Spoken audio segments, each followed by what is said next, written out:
Le sacre, c'est des doctorants qui en fait font un travail de création artistique et qui écrivent soit sur le travail, soit à côté du travail, mais en tout cas, au moment de la soutenance, on présente les deux.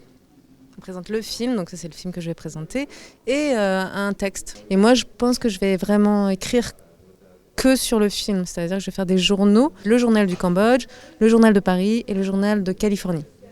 Ça va être 3 journaux et ça va être ça ma thèse. Et votre sujet de thèse exactement, c'est quoi? C'est le cinéma peut-il nous consoler? C'est ça. C'est la question que je pose. À la sortie de son opération de cœur, mon père a accepté de se livrer dans un entretien à ma sœur et à moi. J'ai compris que si je ne sais toujours pas combien de frères et sœurs il avait, c'est parce qu'il n'arrive pas à les compter. Je cherche le sujet en le faisant. Donc c'est vraiment que processuel. C'est comme la recherche. Je sais que c'est un film. Je sais que je veux réfléchir sur le Cambodge en moi, en les autres. Qu'est-ce que c'est ? Donc j'écris, je regarde des films, j'écris des poèmes, je fais des photos, je pose des questions aux gens autour de moi. Et à un moment, émergent les interviews dans le 13e. Ça me donne envie de parler avec ma famille, plus proche, donc c'est celle des Californie.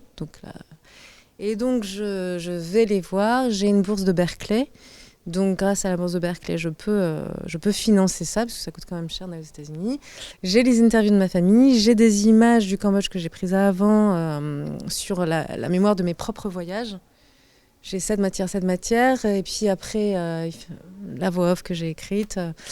Et tout ça ensemble, ça fait ce bordel. Mais c'est vraiment au fur et à mesure. J'aurais jamais pu dire que j'allais faire ça au tout début. Parce que sinon, ce serait pas ça. Ce serait beaucoup plus parfait, ce serait plus maîtrisé, ou ce serait plus volontaire, ou ce serait plus bordé. En tout cas, c'est pas facile d'aboutir à un bordel comme ça, où il y a trop de gens qui parlent. Donc ça part dans tous les sens vraiment, mais au moins, je pense que j'espère que ça reste vivant, voilà. Et que ça ne s'arrête pas, parce que il ne faut pas enfermer ou enterrer cette histoire. C'est justement important qu'elle reste vivante pour tout le monde, et qu'elle reste vivante pour les générations d'en dessous, qu'elle puisse se dire, c'est pas arrivé à des vieux dinosaures, ou c'est maintenant, il faut être vigilant. Aujourd'hui, il faut être vigilant.